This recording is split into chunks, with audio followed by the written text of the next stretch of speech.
we're gonna attack it instantly. The gameplay. The gameplay. What is the gameplay? What amazingness is the gameplay? This game deals with an isometric turn-based strategy tile-based battle system. It's not like 2D like this, it's like this way. You know what I mean? Diagonal.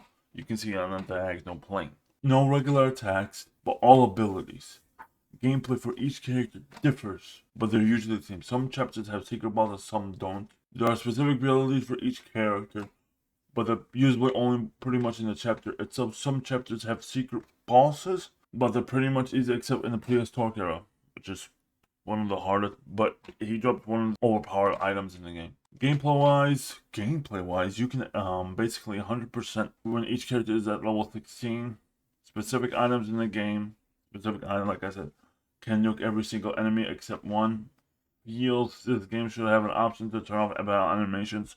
There was just too much, especially when grinding. You know, abilities were fine and good enough. Ability at level 15 and 16. It's a very different take. And the game has no shop system where you're very selective. Be careful what you use because you won't have items if you're too overbearing. There's crafting system in the prehistoric area. You can make weapons. You have to be careful what you get. You can miss some stuff. You can miss some stuff if you're not careful. You just have to be more in mind of what you're playing, more in mind what you're using. Gameplay wise, it feels solid. It seems good enough. It's not bad, but it's not great. Or it's not legendary. It's right in the middle. And for that, I give it a 1.5. It feels like a middle of the road type of game, turn-based gameplay.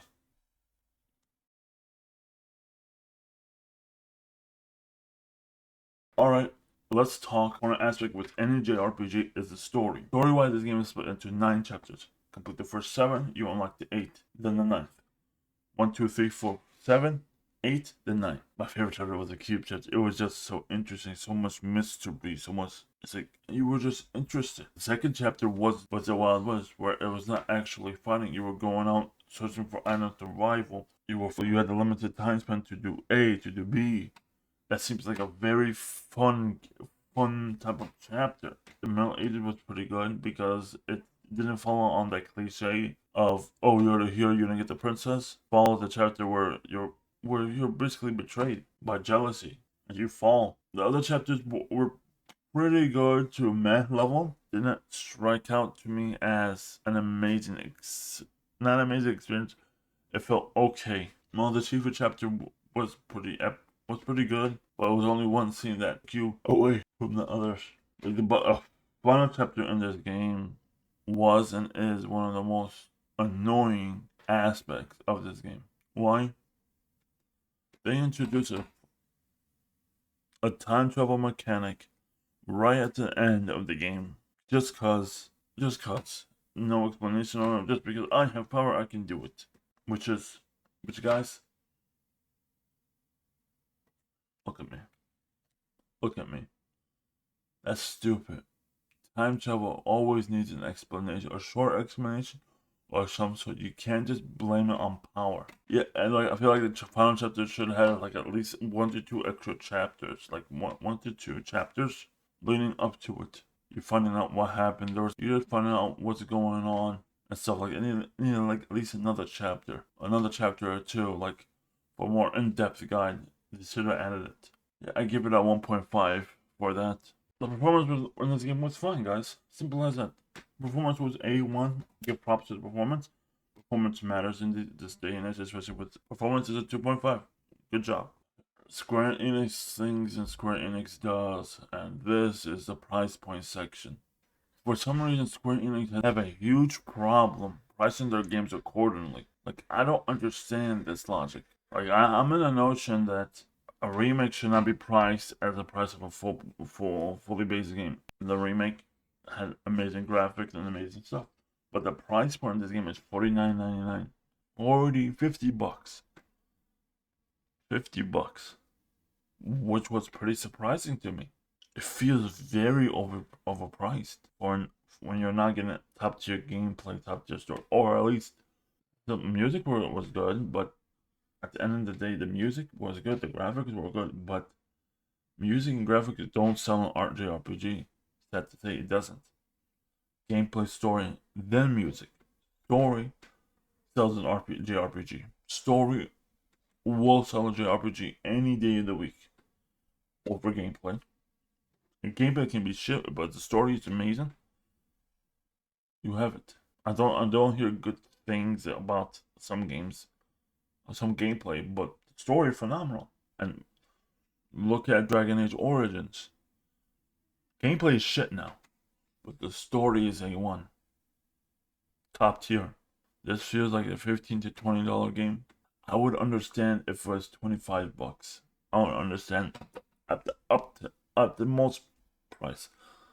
But you're asking for a lot at MSRP price of $49.99 at $50. Let's be honest. Then you have to add taxes on it. You're close to paying a good chunk of your money for what? A mid-tier game?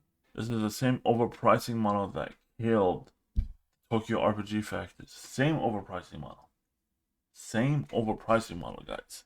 Like, what are you doing? Like, what are you doing? Lowest price on Steam ever is $35. It's not priced accordingly. $25 is the maximum this game should be costing. $25 is buckaroos is the maximum this game should be costing. Any more than that, you're just asking for trouble. It deserves a 1.0. That's what it deserves. Let's summarize what my feeling on this game is. Live Alive is a remake to a niche entry in the JRPG genre. It's a niche title. I haven't heard. The first time I heard about it when my friend was talking about it, when they did the interview. The game feels too segmented from the overall story. It's like, I understand a lot of bad shit happens to most of the characters and other characters surrounding this. The specific chapter main characters. It just feels too segmented. Like, it was an idea not brought to fruition. While researching on this game for this review, I found that the original director for the SNES version is the same director for Chrono Trigger. I can see why Live Alive needs to be created so Chrono Trigger to be born. This game is a testing run for Chrono Trigger. A game had to fall when a legendary tier game could breathe, which is Chrono Trigger. Live Alive needs not a sequel, but a reimagining of the series in question. It needs to change. It needs a reimagining. Like, imagine you're playing episodic. What if you bought this game episodic? And in chapter 8 and 9, that was the last chapters. Chapter 8 and chapter 9 released. How would you feel about that? You'll feel like shit. Imagine, because you're playing in one run. Imagine you're slowly going through it over the course of a couple of months. Over the course of a year or two. You'll say this is a bad thing. This game felt like it's not the sum of the whole. It feels like the sum of the parts. The sum of each part, but never going to be the sum of the whole. I think Live Alive deserves a 6.5 out of 10, or 6. In my personal opinion, it's okay. It's an average game. It's a slightly above average game. Average is 5. It's a 6 to 6.5 out of 10. It's like, I do have high bar for the game, for JRPG I play, because I've been spoiled on games like Dragon Age. I've been spoiled on games like the previous Assassin's.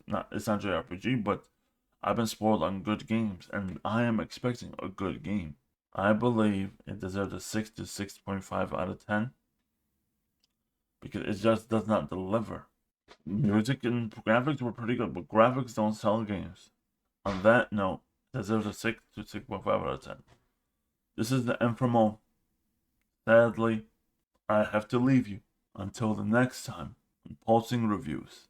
Take care.